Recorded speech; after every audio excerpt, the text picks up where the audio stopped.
Hi. Last week we looked at how the second order differential equations can be solved to give us the general solution for our system response. This week we're going to look at how the decay in that oscillation can be used to find out about the system parameters. A simple example is to look at car suspension. I've got two videos here which should demonstrate the response. So here on the left, we're going to click this, hopefully it will run, and we can see the correct response. When the disturbance is removed, the car settles to its neutral position very quickly. If we run the video on the right, then you'll notice, look, the car keeps on bouncing. There's not enough damping in the system, it's keeping oscillating. And that'll cause two things. One, if you're in the car and you're driving along, it may make you feel sick, but also it's not absorbing enough of the energy from the disturbance caused by the road, potholes or what have you, and could be further damage to the car. So we can look at how the oscillation decays away and use it as a fairly simple test to find out about the system behavior. It does require a little bit more of derivation of the maths, which we'll look at on the following slides.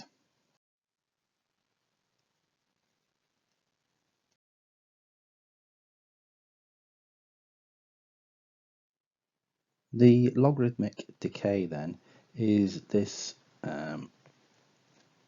gradual decrease in amplitude of oscillation with time at each successive peak of oscillation. Here is our auxiliary equation then for our second order system. And remember, we had three types of response depending on whether the damping ratio zeta was greater than 1, which is overdamped, equal to 1, which is critically damped, or less than 1, which is underdamped. And the solution to that quadratic equation here is our lambda value. And I don't think I showed where that came from last week, so as a little interlude, I'll just show where this value comes from before we move on. The solution then for our auxiliary equation, our quadratic equation, we can write down the formula, which is minus b plus or minus the square root of b squared minus 4ac all over 2a. In this case then our b value is that, and our c value is our omega n squared. And if you look in this case here where we've got an underdamped system, you'll notice that our zeta will be less than 1, so we're always going to have a negative number here. So the roots of this equation will be complex and unequal. So if we substitute our values of b, a and c into the equation, then we'll have minus 2 zeta omega n plus and minus square root of b squared, so that's 2 squared, so I'll put 2 squared times by zeta squared times by omega n squared minus, and it's 4 omega n squared over 2. We can collect some terms and write the formula down again. So we've got 2 zeta omega n minus, and then here if we collect the omega n terms together out of this equation, so we've got an omega n squared here and here, and we've got 2 squared is 4, so we've got a 4 here and here. So in my equation then I'm going to have 4 omega n squared, and that'll be 1 minus, sorry, zeta squared minus 1, won't it?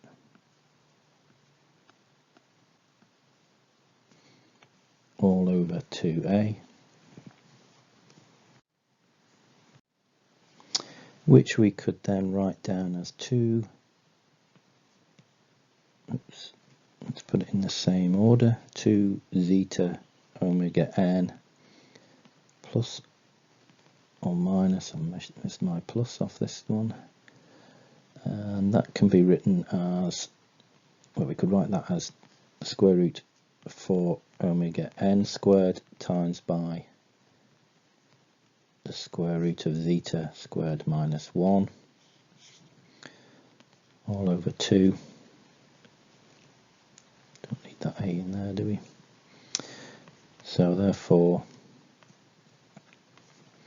we can say then it's 2 zeta omega n plus and minus, and we could say, well, if we square root that first term, we're going to have 2 omega n root zeta squared minus 1 all over 2.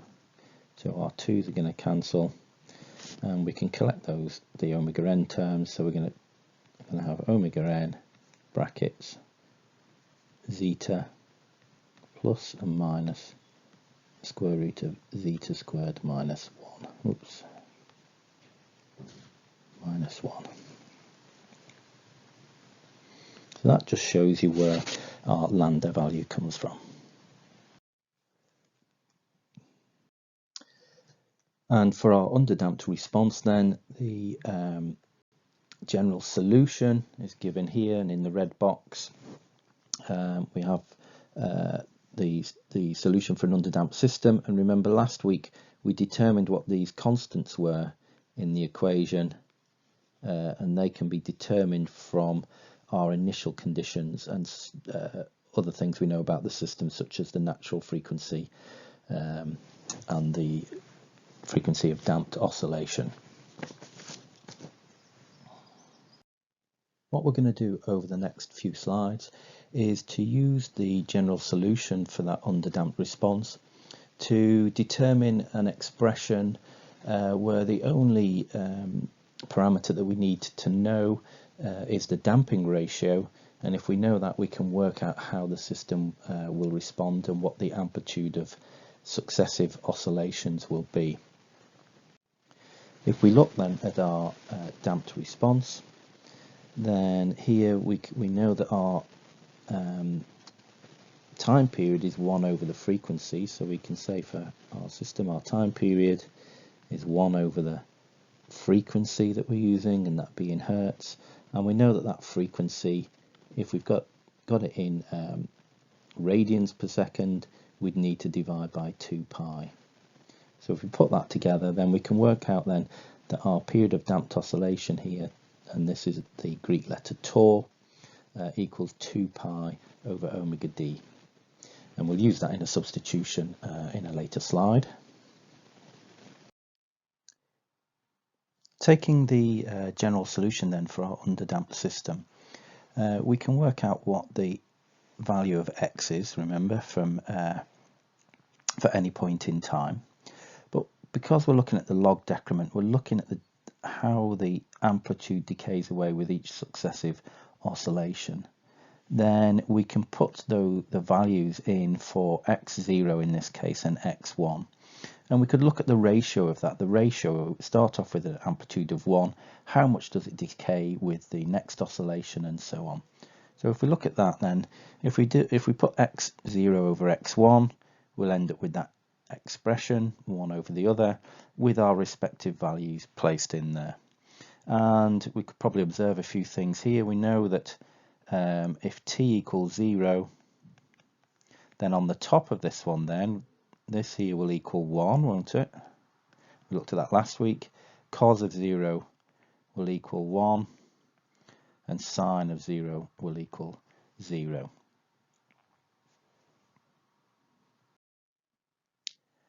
And because we are at the same point then, as we just shown in the last slide, we will get the same values when we move one oscillation further on. So we start at time 0, and when we move to the next peak in amplitude, we've effectively gone 2 pi radians further on. So if you put 2 pi, so at t1, we put 2 pi in there, we'll get 1 for cos and 0 for sine. So effectively, all of that part of the expression that's in the red box will effectively equal 1 over 1.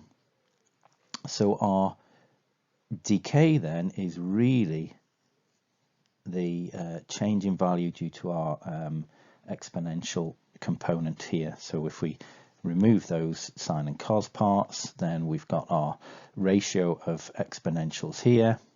And if we have e to the t0 over t1, we can rearrange that and write it in this form here, e to the minus zeta omega n, and we can write that as t0 minus t1. And if we remember, if t0 minus t1 is one time period, so if we just substitute that into there, then we have this expression here at the bottom. So if we know what the natural frequency of the system is and the damping ratio, we can work out the time period for damped oscillation, and we can work out these successive oscillations, and that will enable us to characterize our system. For instance, in car suspension, then if we have an initial input at x0, we wouldn't want too many oscillations of a value or an amplitude that causes us to feel sick, for instance. So we want that x0 over x1 to decay away as fast as possible. So we've just shown on the previous slide that we can work out the ratio, we can work out the relationship between x0 and x1, but how about x0 and x2? What will this displacement be? Well, if we want to look at x0 over x2, we would have this expression minus zeta omega n, and this time to x1 we've gone one time period, and then we've gone another time period, tau d, so that would effectively be times 2 time periods. And you'll see from that we can work out the amplitude at any successive oscillation. We just multiply the time period by the number of oscillations. So therefore we'll end up with this expression, and we can work out then our oscillation at any point in time.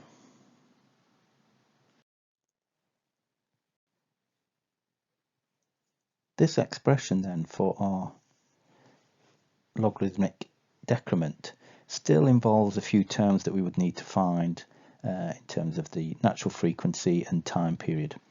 With a bit of manipulation then we can reduce that into an expression which only requires us to find the damping ratio. So if we take both logs of both sides, then we will end up with this next expression here. And if we remember then that our time period for damped oscillation is, we said that was 2 pi over omega d, don't we? And we also know then that omega d equals omega n times by 1 minus zeta squared, which we've done in previous weeks. If we substitute those values then into the expression, then we can end up then with this final expression in the red box that we've got here.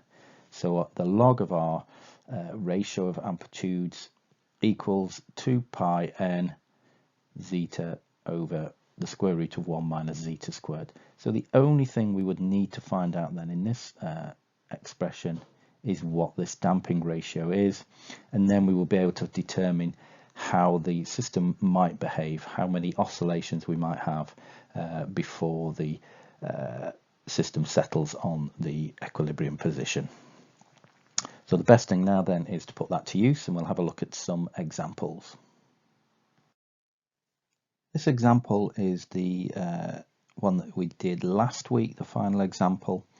And we could find out here the amplitude after 2 cycles using our general solution that we'd used last week. For instance, for this example, the solution became this. Let me just write it down. I think we got minus 2.5t, and it was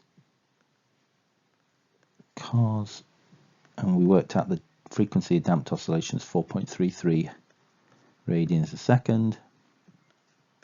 and our constants were 1 and 0.57.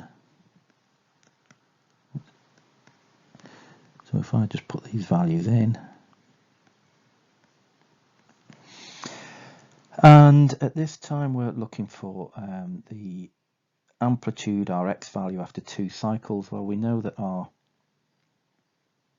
time period is 2 pi over omega d, so in this case it will be 2 pi over 4.33, and I think I worked that out to be, hold on, let me just do it on my calculator.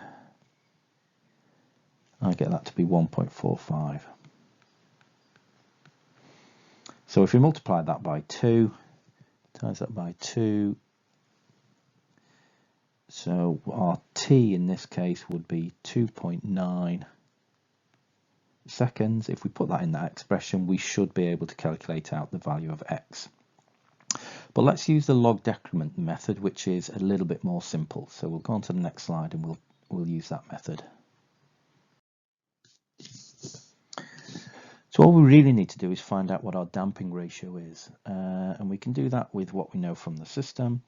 So we remember our natural frequency, we're going to need that for our zeta value is going to equal our k over m. K was 200, m was 8 kilograms, and I think same as last week we should get 5 radians a second. And remembering that zeta equals c over 2 m omega n.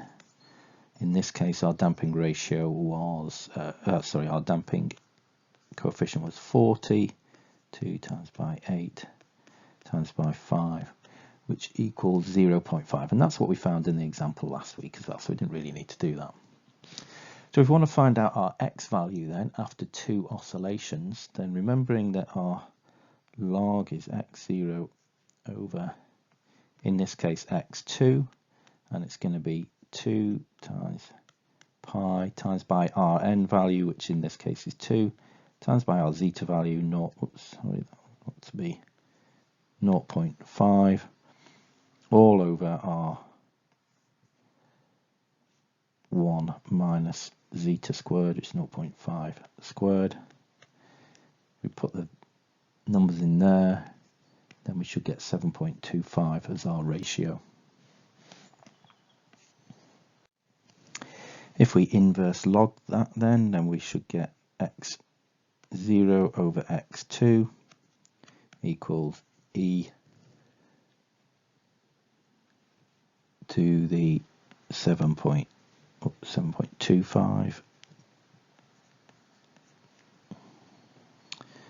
which equals e to the 7.25 equals 1408. If you put that in your calculator, and our x0 I think was 100 millimeters in the example, so we have 100 over x2 equals 1408. Therefore our second successive oscillation is going to equal 100 over 1408, which equals 0.07 millimeters. So you can see here with a damping ratio of 0.5 by the second oscillation, with 100 millimeter input, it's died down to 0.07 millimeters, which is a tiny amount. So putting that into perspective, maybe with our car suspension, a damping ratio for our car suspension of 0.5 would be quite an acceptable value. It wouldn't keep on oscillating at a noticeable value beyond the first oscillation. In example 2 here, we have a system with a mass of 150 kilograms, spring stiffness of 30 kilonewtons per meter, and a damping coefficient of 2000 newton seconds per meter. And we're asked to find the damping ratio and the amplitude for the next oscillation, so x1, if it's given an initial displacement of 100 millimeters and then let go. So our x0 is 100 millimeters. Our velocity at time 0 and acceleration at time 0 are both 0. Let's find the natural frequency then and the damping ratio. So our natural frequency is going to be not 20, is it? 30. 30 times by 10 to the 3 over our mass, which is 150, and that gives us, by my calculation, 14.14 radians a second. And we've got our damping coefficient, so we can work out our damping ratio. Zeta equals our damping coefficient, which is 2000 over 2 times by our mass, which is 150, and times by our natural frequency, 14.14. And that gives us a damping ratio of 0.471. So quite similar to the previous example then. Okay, so working out our displacement for the second oscillation then, we know that our log of x0 over x1 equals 2 pi n zeta over square root of 1 minus zeta squared. So we have all of the values in there apart from x1. So let's just put those values in. 2 pi times by our n value is 1, so I'll put it in for completeness, and our damping ratio is 0.471, all over the square root then of 1 minus 0.471 squared, and that gives us a value, I think, of 3.35. So we can say ln, let's put the value in, 100 over x1 equals 3.35. Let's take the inverse log of that then, so we'll have 100 over x1 equals e to the 3.35, which equals, I think, 28.64. So our second oscillation then, x1, is going to equal 100 over 28.64, which gives us 3.49 millimeters. So you can see for a damping ratio of round about 0.5, it does give us a response which dies away pretty quickly after an initial displacement. In example 3 here, we have a system. It's got a mass of 50 kilograms, and some information has been recorded, possibly from a test where it's been given an initial displacement of 10 millimeters and released, and then using some suitable measurement system, maybe a potentiometer or even your mobile phone or video footage, then the successive oscillations have been recorded. In this case, after 3 oscillations, the displacement has gone down to 0.2 millimeters. And in this case, we're asked to find the damping ratio and then the damping coefficient. So it's kind of working the other way around with this example. If we look at our equation then of our x0, and in this case it will be x3, log of x0 over x3 equals 2 pi n zeta over the square root of 1 minus zeta squared. So in this example, we're trying to find zeta, so this is what we don't know. But we do know that n equals 3. We know what 2 pi is. We know what x0 is, and we know what x after 3 oscillations are. So what we need to do is bung the numbers in there, rearrange, and get our value of zeta, which we'll do on the next slide. Putting the numbers in then, we'll have log of 10, which is our initial displacement, over 0.2 equals 2 pi times by n, and in this case it's 3 times by zeta over 1 minus zeta squared, square root. That will give us log of 10 over 0.2 is 3.91, and effectively here we'll have 2 times 3, so it's 6 pi zeta over square root of 1 minus zeta squared. Let's just rearrange that, get the take the square root of 1 minus zeta squared and switch it with the 3.91, so we'll get square root of 1 minus zeta squared equals 6 pi zeta over 3.91, so we can take the value of that, so we've got square root of 1 minus zeta squared equals 6 pi over 3.91 is 4.82 zeta. If we square both sides, we'll have 1 minus zeta squared equals 4.82 squared zeta squared. So we've got the same term now on both sides, so we should be able to find zeta. Let's just kind of put a line down and move to the other side of the page. We've got 1 minus zeta squared equals, and 4.82 squared I think is 23.2 zeta squared. So if we take the zeta squared across, then therefore 1 equals, and it's minus zeta squared on this side, take it across the other side, it's plus, so it's 24.2 zeta squared. Therefore zeta squared equals zeta squared equals 1 over 24.2, which equals 0.041.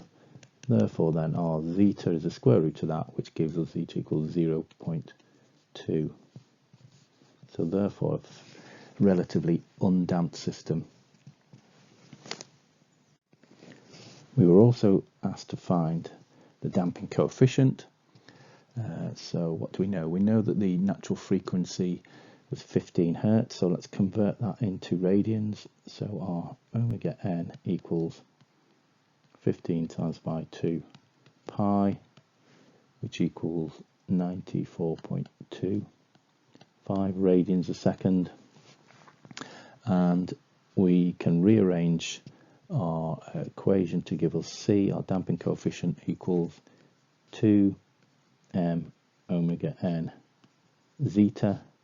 So therefore our damping coefficient is 2 times by the mass in the system, which was 50, times by the natural frequency 94.25, times by our damping ratio 0.2, which gives us 1913, and that's Newton seconds per meter. So there are two values for A and B. A quick review of the concepts we've looked at today then. We've looked at the logarithmic decay and how the amplitude of oscillation decreases with time. We've used zeta, or damping ratio, to find out what the amplitude of oscillation would be. And then in the final example, we kind of worked the other way around. We used measurements of a system's oscillation to back calculate and find out what some of the parameters are, such as the damping ratio, the damping coefficient. What I'd like you to do now then is to complete the tutorial questions on logarithmic decay, and then that just about completes all of the work that we'll do on vibration this year. If there's anything in any of the topics that I've covered over the last 4 or 5 weeks that is unclear or you don't understand, please just contact me and I'll do my best to try and help you through this. to make sure then that you are fully prepared for the assessment this year. Okay, that's all from me then. Goodbye.